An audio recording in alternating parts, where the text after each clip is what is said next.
मैं संकेत पढ़ना चाह रही हूं, जो संकेत मिल रहे हैं। मैंने कहा कि फील्ड मार्शल के साथ मुलाकात, आसिम मुनीर के साथ मुलाकात। जरा प्लीज रोविंदर जी को स्क्रीन पर लीजिए, संदीप त्रिपाठी जी को स्क्रीन पर लीजिए। मैं रोविंदर जी, ये सारी जो सिग्नल्स मिल रहे हैं, इनका मतलब क्या निकल रहा है? एक मुलाकात जिसके बाद डोनाल्ड ट्रंप की तैयारी क्या इसे पूरी माने? क्योंकि अमेरिका इस युद्ध में उतरेगा तो बहुत से जानकार मान रहे हैं कि पाकिस्तान का साथ जरूरी है। क्या इसी वजह से ये मीटिंग है? क्या इसी वजह से आसिम मुनीर अब तारीफ कर रहे हैं? उन्हें पता है कि इसके बदले उन्हें बहुत कुछ मिलने वाला है अमेरिका से। Thank you Suchita ji. Yes, एक एलिमेंट है, but let me just step back. America पूरे चांसेस, संकेत जो मिल रहे हैं, मुनीर पे आता हूं मैं, अटैक करेगा, परंतु अमेरिका अपनी आर्मी वगैरह नहीं लगाएगा। अभी अमेरिका मेरे विचार से अभी केवल और केवल bunker buster bombs Fordow facility में वेव अपॉन वेव से मारेगा और उस फैसिलिटी को डिस्ट्रॉय करने का कोशिश करेगा। ये अमेरिका करेगा। अब बात ये होगी कि ईरान रिटेलिएट कैसे करता है, राइट? अब ईरान के पास अगर क्षमता है रिटेलिएट करने की आसपास, जैसे गल्फ में, बाकी जीसीसी कंट्रीज में या स्ट्रेट ऑफ हॉर्मुज में, अगर उस तरफ रिटेलिएट करता है टुवर्ड्स अमेरिकन बेसिस, या फिर अमेरिकन पार्टनर सऊदी अरब हो गया, यूएई हो गया, वहां करता है, देन अमेरिका अगेन बॉम्बार्डमेंट करेगा। बट अमेरिका अपनी कोई फौज ग्राउंड बूट पे नहीं लाएगा। अब मैं आता हूं मुनीर पे। Same way I think Balochistan को एंगल को लेकर के मुनीर क्या कर रहे हैं, पाकिस्तान जो हमेशा करता है, अपना ज्योग्राफी कार्ड खेल रहे हैं। यस, 1000 किलोमीटर का बॉर्डर है। ये अमेरिका को ये ऑफर दे रहे हैं कि अगर आपको चाहिए हो इस रास्ते से स्पेशल एजेंट्स, देखिए मोसाद के ऑलरेडी घुसे हुए हैं रेजिम चेंज के लिए अंदर 2-3 हज़ार, जो भी अमेरिका के भी अगर ये चाहें स्पेशल फोर्सेस केबल और रॉकेट लॉन्चर्स, ग्रेनेड वगैरह, बलूचिस्तान जो ईरान की बलूचिस्तान है वहां डाल दिए जाएं, ताकि ईरान के अंदर रेजिम चेंज का मोमेंटम बढ़े। तो बलूचिस्तान के एंगल से, मुनीर के एंगल से जो है, अभी आई डू नॉट एक्सपेक्ट, मैं गलत हो सकता हूं, बट अमेरिका के अंदर कोई एपिटाइट नहीं। और ट्रंप भी बार बार कहते हैं कि हम अपने American forces boots on ground नहीं डालेंगे। तो ये पहला एक तो वो करेंगे, वो दिख रहा है, मोरलेस करेंगे। बेंजामिन नेतन्याहू बहुत पुश कर रहे हैं। नेतन्याहू की जिंदगी का आखिरी चांस है ये कि वो पूरी मिडिल ईस्ट से न्यूक्लियर वेपन टोटल हटा दें और इजराइल को जनरेशंस के लिए ये उसके मेसिया बन जाएं कि इन्होंने इजराइल के लिए ये डेंजर हटाया। अब उसमें वो सब कुछ कर रहे हैं, मिसाइल मार रहे हैं, बट वो न्यूक्लियर फैसिलिटी जो फेदोरोव है, फोदरोव जो भी वो माउंटेन है, उसको नहीं डिस्ट्रॉय कर रहे। उन्हें फिलहाल के लिए केवल और केवल अमेरिका की मदद केवल और केवल उसके लिए चाहिए।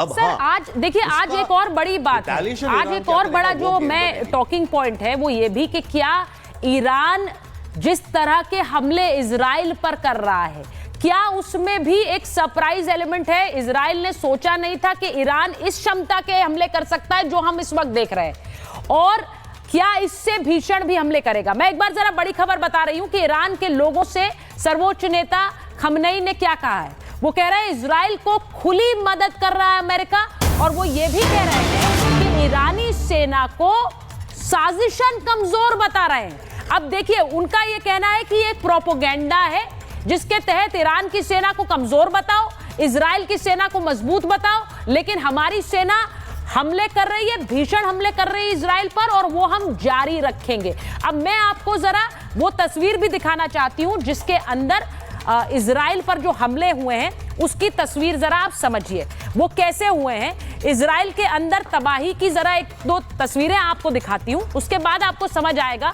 क्या ईरान को इजराइल ने अंडर एस्टिमेट किया है। अब ये जो तस्वीर आप देख रहे हैं, कैसे बैलिस्टिक मिसाइल दागी गई है और उसके बाद धुएं और आग का गुबार, ये देखिए, ये इजराइल की तस्वीर है। इसी के साथ मैं आपको एक और, ये तस्वीर आप देख रहे हैं, एक और तस्वीर आपको दिखाती हूं, दूसरी तस्वीर चलाइए। ये इजराइल के आसमान में बैलिस्टिक मिसाइलें जो ईरान ने दागी, उनकी तस्वीरें देखिए, और ये वहां तबाही कैसी मचा रही है उसकी भी तस्वीर आपको दिखाऊंगी। 25 बैलिस्टिक मिसाइल्स जो भीषण तबाही इजराइल में मचा चुकी है। कैसी तबाही वो आपको दिखाती हूं। वहां पर उनका स्टॉक एक्सचेंज वो किस तरह से क्षतिग्रस्त हो गया, वहां पर जरा तबाही की तस्वीर चलाइए। वहां उनका स्टॉक एक्सचेंज किस तरह क्षतिग्रस्त हुआ, वहां उनके वाहन, ये देखिए, ये इजराइल की तस्वीर है, जरा इन्हें पूरा काट दीजिए।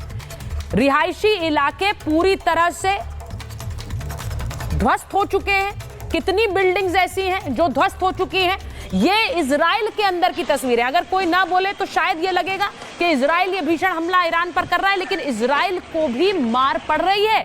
अब मैं इससे जुड़ी बात संदीप जी आपसे पूछ रही हूं, क्या इजराइल ने ईरान को अंडर एस्टिमेट किया है?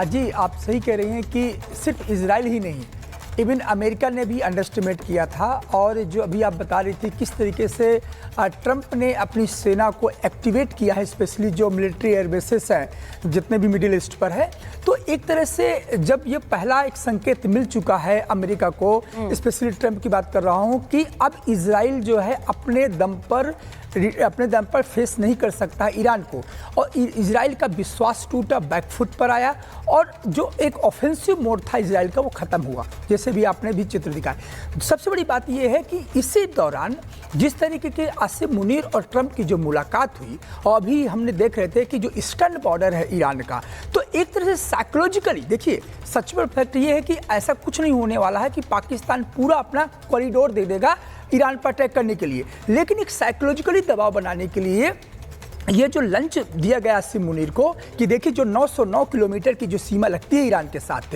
तो यहाँ भी हम अपने ट्रूप्स भेजेंगे और यहाँ से ईरान को कमज़ोर करेंगे। ये उस पाकिस्तान के लिए है जिसकी संसद पर पाकिस्तान के डिफेंस मिनिस्टर ने, ख्वाजा आसिफ ने कहा था कि यदि वक्त पड़ा तो हम अपना न्यूक्लियर बम इजराइल पर फेंकेंगे। तो मुझे लगता है कि इस तरह का जो एक नैरेटिव्स बन रहा था ब्रदरहुड का, अमेरिका ने उसको तोड़ा, पहला। दूसरा ये है कि अब अमेरिका को ये लग गया है कि यदि मैं पोस्चरिंग नहीं किया, पहले तो स्टेटमेंट से पोस्चरिंग हुई, और वो स्टेटमेंट से पोस्चरिंग जब काम नहीं आई, तो आज हम देख रहे हैं कि 50,000 के जो ट्रूप्स अमेरिका के हैं और जो सारे मिडिल ईस्ट पर हैं, स्पेशली यदि बॉर्डर की बात करूं ईरान की, तो वो सारे एक्टिव हैं। तो एक तरह से ईरान पर पूरी तरह से साइकोलॉजिकल प्रेशर बनाने की ये कवायद है कि कहीं ना कहीं ईरान को जोड़े। लेकिन सच्चाई इस बात की है, जब तक ग्राउंड में आकर के, जब तक अमेरिकन ट्रूप्स ग्राउंड में आकर के ईरान से आमना सामना नहीं करेंगे, तब तक ईरान एयर सुपरियोरिटी जो थी इजराइल अमेरिका की, उसे ईरान ने तोड़ा। जब तक वो ये नहीं करेंगे, रोबिंदर जी ने कहा कि मुझे नहीं लगता है कि अमेरिका अपने ट्रूप्स उतारेगा। देखिए ये भी, अब ये जो संशय बना हुआ है, ये किसी को समझ नहीं आ रहा है। किसी को लग रहा है अमेरिकी ट्रूप्स उतरेंगे, क्यों? मैंने इसीलिए वो नंबर दिखाया कि अमेरिका के जो ट्रूप्स हैं, जो सेना है, और जो मध्य पूर्व के देशों में जो सेना है वो कैसे हाई अलर्ट पर है, मैंने इसीलिए दिखाया। मैं आपको ये भी दिखा रही हूं कि ईरान ने करीब 30 बैलिस्टिक मिसाइलें इजराइल पर दागी हैं। इजराइल के 4 शहरों को उसने निशाना बनाया। अब उनमें तेल अवीव और बीरशेबा शहर शामिल हैं। इसी के साथ साथ उनमें रमतगन और होलोन भी शामिल है, जहां पर ये मिसाइलें गिरी है। सोरोको हॉस्पिटल पर मिसाइल से अटैक किया गया, जिसको वॉर क्राइम बता रहा है इजराइल। दक्षिण इजराइल का ये सबसे बड़ा अस्पताल है, और हमले में इसमें अब तक 25 लोगों की मौत हो गई है।